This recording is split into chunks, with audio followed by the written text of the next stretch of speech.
요한일서의 말씀을 계속 나누도록 하겠습니다. 오늘은 요한일서 3장 10절부터 16절까지의 말씀입니다.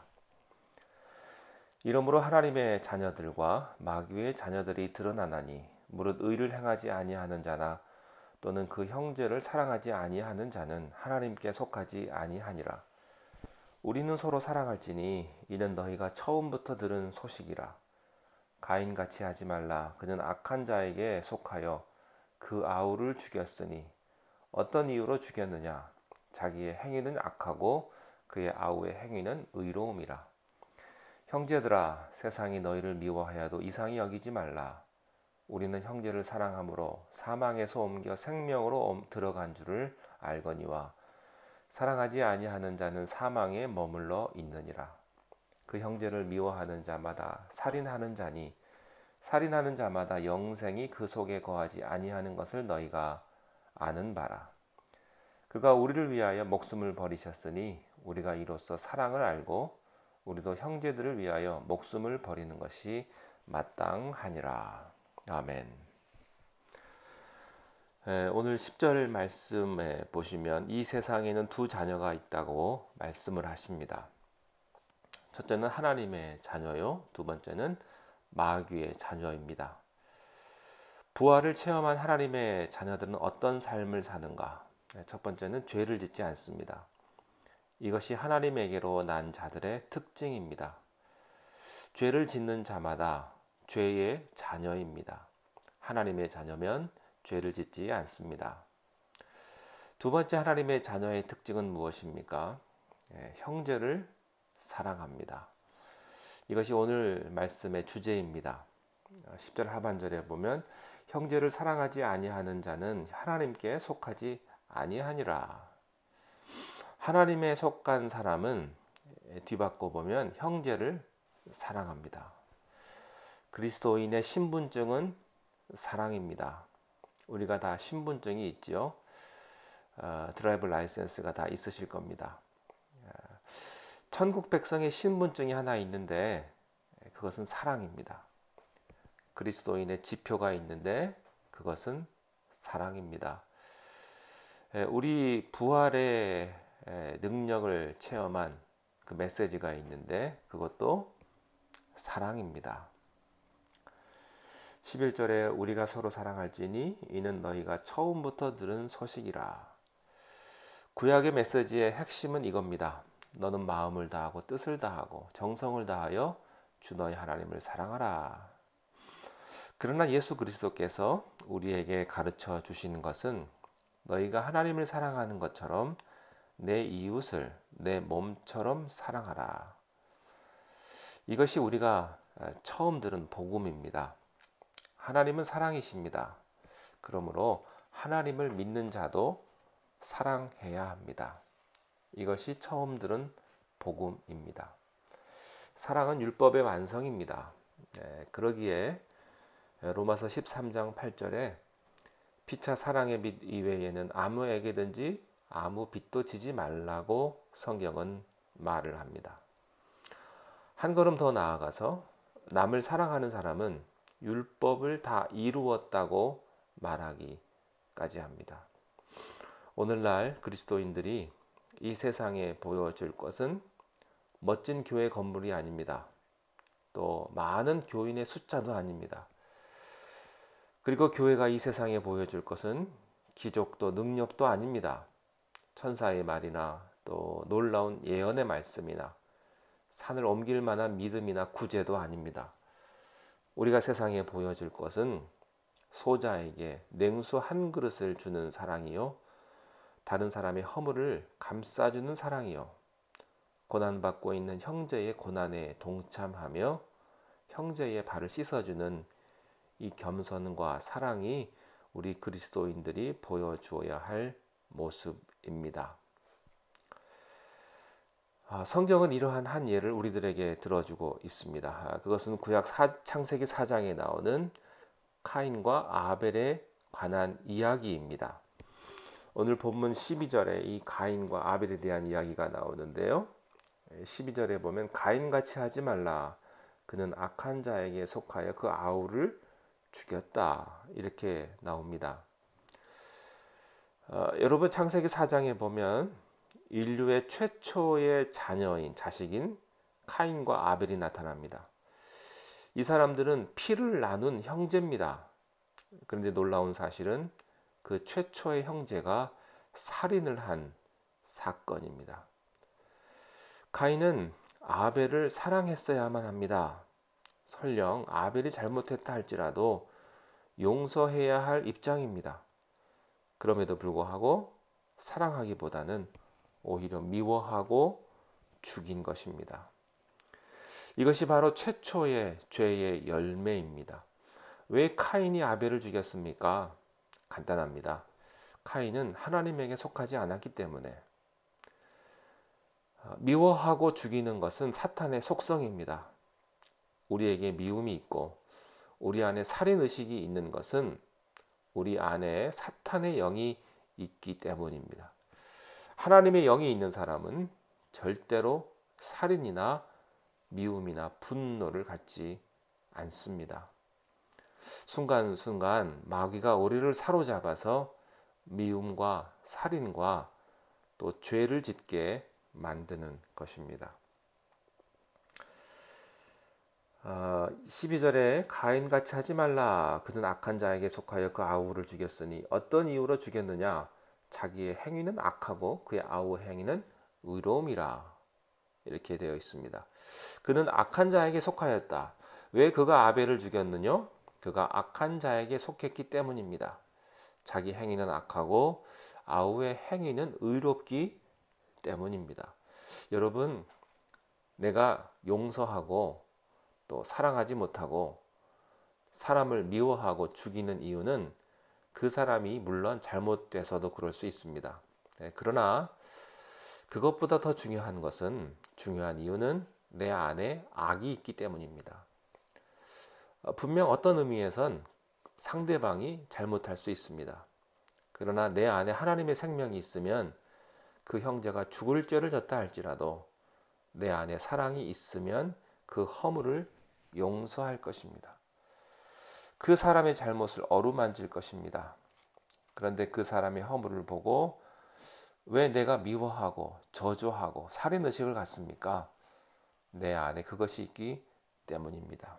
그것이 드러난 것뿐이죠.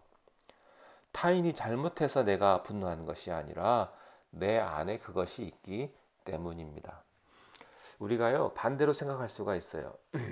어떤 사람이 아주 밉고 또 아주 저주스럽고 그냥 죽이고 싶은 사람이 하나 있는데 그렇게 미워했어요.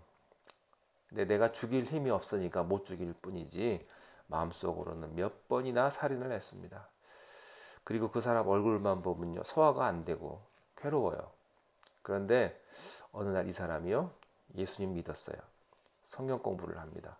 기도하다가 성령을 받았어요. 그리고 그 모든 것이 죄인 줄 깨닫고 그 사람을 사랑하기 시작을 합니다. 또 용서하기 시작을 해요. 이게 뭡니까? 그 사람이 변한 게 아닙니다. 누가 변한 것입니까? 내가 변한 것입니다. 상대방은 그대로입니다. 상황은 그대로예요. 근데 내 안에 하나님의 사랑이 있기 때문에 미움의 대상이 사랑의 대상으로 바뀌어진 것입니다.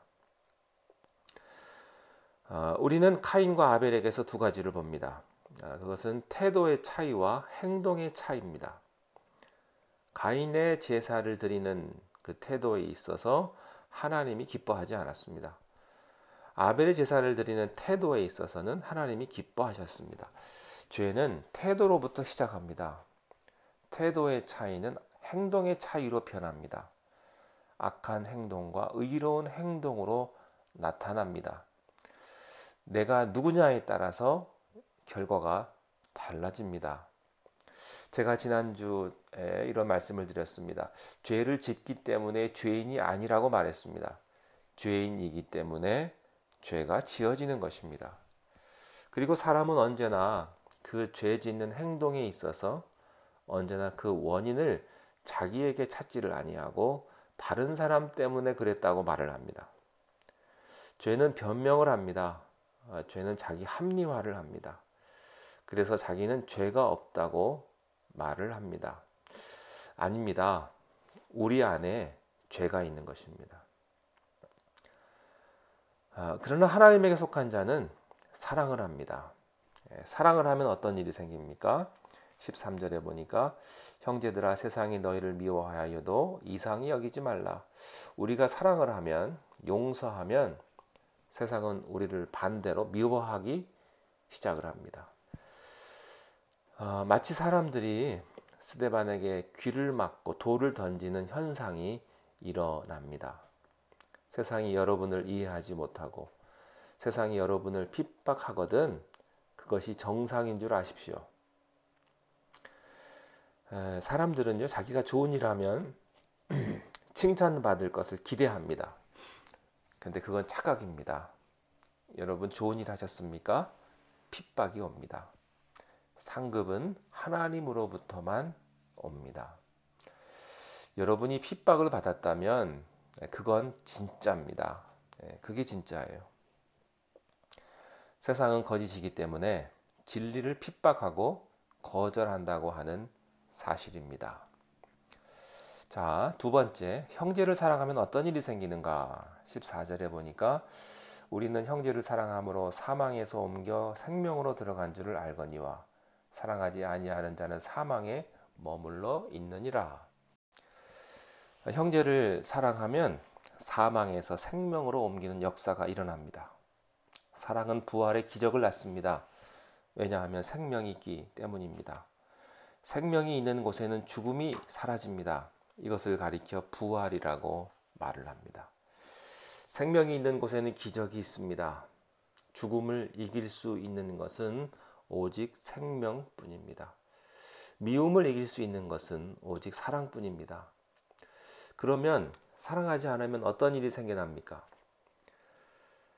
14절 하반절에 보니까 사랑하지 아니하는 자는 사망에 머물러 있느니라 이렇게 되어 있습니다. 사랑하지 않으면 사망이 있습니다. 가위 눌리듯 사망의 그림자가, 죽음의 그림자가 나를 짓누르고 있는 것입니다. 자, 15절에 보면 또 어떤 일이 있습니까? 그 형제를 미워하는 자마다 살인하는 자니 살인하는 자마다 영생이 그 속에 거하지 아니하는 것을 너희가 아는 바라. 사랑하지 않으면 괜찮은 것이 아닙니다. 살인이 찾아옵니다. 세상에 악이 왜 왔습니까? 정의를 가진 사람이 제대로 못 살았기 때문입니다. 악을 내쫓으려면 우리가 정의롭게 살면 악은 떠납니다. 우리 예수 믿는 사람들이 다 정의롭게 살면 누가 절대로 우리를 함부로 못합니다. 빛으로 살면 어두움이 우리를 주관 못합니다. 여러분, 내가 떳떳하면요, 누가 뭐래도 상관없습니다. 내가 떳떳하면. 내가 떳떳하지 못한 게 문제입니다. 우리가 그리스도의 자녀답게 살면 사탄은 꼼짝 못합니다. 이것이 하나님의 방법입니다. 왜 사망이 왔습니까? 사랑하지 않았기 때문입니다. 왜 카인이 아벨을 죽였습니까? 사랑하지 않았기 때문입니다. 미움을 가지면 그 미움이 제일 먼저 그 사람을 죽입니다. 자기 자신을 죽이는 것입니다.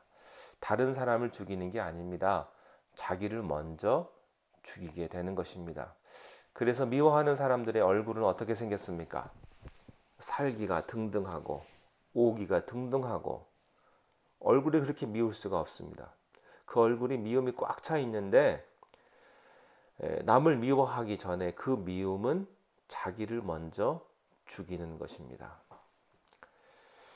살인하는 이유가 무엇입니까? 15절에 보면 그 형제를 미워하는 자마다 살인하는 자니 살인하는 자마다 영생이 그 속에 거하지 아니하는 것을 너희가 아는 바라 이렇게 되어 있습니다. 왜 살인합니까? 영생이 없기 때문입니다. 즉 예수님의 영원한 생명이 없기 때문에 카인같이 미워하고 살인하는 자가 됩니다. 이것이 인간의 본질입니다. 그러므로 예수 그리스도를 믿으면 예수 그리스도의 생명이 내 안에 오게 되고 예수 그리스도의 생명이 내 안에 오게 되면 모든 미움과 살인과 저주가 사라지게 되는 것입니다. 이것이 오늘 성경이 우리들에게 가르쳐주는 말씀입니다. 자, 그러면 예수님께서는 어떻게 하셨습니까? 16절 이렇게 되어 있습니다. 그가 우리를 위하여 목숨을 버리셨으니 우리가 이로써 사랑을 알고. 이것이 하나님의 사랑입니다. 오늘 성경은 두 가지 결론을 내립니다. 예수 믿는 우리들에게 두 가지 행하는 것이 마땅하다고 말을 합니다. 첫째는 사랑을 아는 일이고, 두 번째는 형제를 위해서 목숨을 버리는 일입니다. 여러분, 예수님을 알 때 사랑을 합니다. 사랑을 알 때 예수님을 알게 됩니다. 예수님 없는 사랑은 생명 없는 사랑입니다. 부모가요, 자식을 사랑하지 않는 부모가 어디 있겠습니까? 많은 그 사랑은 자녀를 삐뚤게 나가게 합니다. 왜 그런 줄 아십니까? 예수님의 사랑이 아니기 때문에. 남녀간에 그렇게 뜨겁게 사랑하는데 왜 이혼으로 끝이 납니까? 예수님의 사랑이 아니기 때문에. 생명 없는 사랑이기 때문입니다. 예수님의 사랑만이 영원한 사랑이요, 생명 있는 사랑입니다. 그러므로 우리는 이 사랑을 알아야 합니다. 자, 두 번째, 형제를 어떻게 사랑하라고 했습니까? 목숨을 버리는 사랑을 하라고 말씀합니다. 근데 이거 좀 곤란한 말씀입니다. 아주 현실적인 문제인데, 목숨을 버리는 사랑, 이거 좀 곤란한 명령이죠.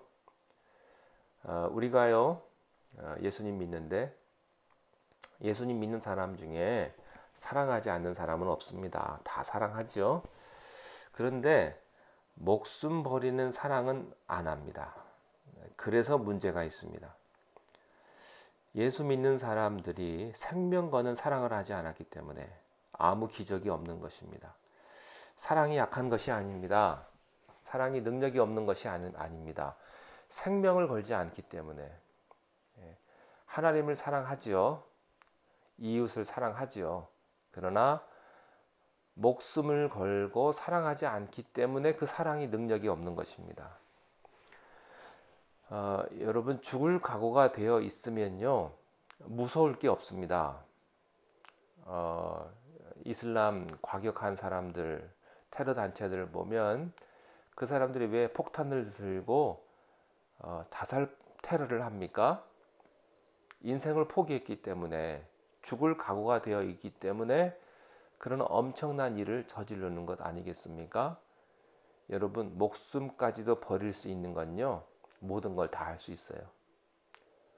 우리가 기적을 체험하지 못하는 것은요, 내가 목숨 걸고 하지 않기 때문에. 신앙생활도요, 적당히 하지 목숨 걸고 하지 않기 때문에 기적을 체험하지 못하는 것이죠. 여러분, 우리 믿는 사람이 죽을 각오를 하고 사랑을 하면 기적이 일어납니다. 죽을 각오를 하고 가정을 위해 기도하면 예수 안 믿을 사람이 없습니다. 우리들이 뭐 다 이것저것 따지고 점잖게 그냥 체면으로 세련되게 예수 믿으니까, 뭐 주일날 한번 왔다 갔다 하니까 그게 무슨 기적이 있겠습니까? 사람들이 싫은 소리 하면 기분 나빠하고, 욕하면 싫어하고, 조금 불편하게 하면 뭐 내가 이까지 교회 없으면 내가 다닐 데가 없나? 그러니까 신앙이 자랄 수가 없는 것입니다. 한번 목을 내놓고 생명을 걸고 사랑하면 안 되는 게 없습니다. 사랑을 너무 우리가 감상적으로 하기 때문에. 성경에서 말하는 사랑이란, 형제를 사랑하는 것이란 그저 돈 몇 푼 주는 게 아닙니다. 형제를 사랑하는 것이란 그렇게 뭐 얘기를 조금 들어주는 게 아닙니다. 생명을 주는 사랑이라고 말을 했습니다. 예수님은 우리를 위해서 생명을 주셨습니다. 죽을 각오를 하고 사랑을 하면 안 되는 것이 없습니다. 죽기를 결심하면 기적은 일어날 것입니다. 여러분, 예수님의 사랑은 기적을 낳았습니다. 생명을 거는 사랑을 할 수 있다면 여러분, 기적을 일으키실 것입니다. 교회를 위해서 생명을 걸고 사랑할 마음 없습니까? 여러분이 전도한 대상들, 여러분의 또 옆에 계신 교인들, 가족들, 그저 나와주면 고맙고 안 나오면 할 수 없고 그러니까 안 나옵니다. 가정을 위해서 생명을 걸고 여러분 기도할 수 있기를 바랍니다. 하나님을 위해서 목숨을 다해 하나님을 사랑하십시오. 그러면 하나님께서 놀라운 축복을 여러분과 여러분 가정에 더하실 줄로 믿습니다. 기도하겠습니다. 하나님, 우리가 세상에 속하지 않고 하나님에게 속한 사람인 줄로 믿습니다. 하나님의 사랑을 우리도 하게 하시고 나는 할 수 없지만 성령님의 도우심으로 하나님의 사랑으로 이웃들을 그렇게 섬기며 아껴주고 사랑할 수 있는 믿음도 허락하여 주시옵소서. 우리의 모든 삶을 주님 앞에 맡깁니다. 주님께서 말씀하신 대로 순종하며 살아가는 우리 모두가 되게 하옵소서. 예수님 이름으로 기도하옵나이다. 아멘.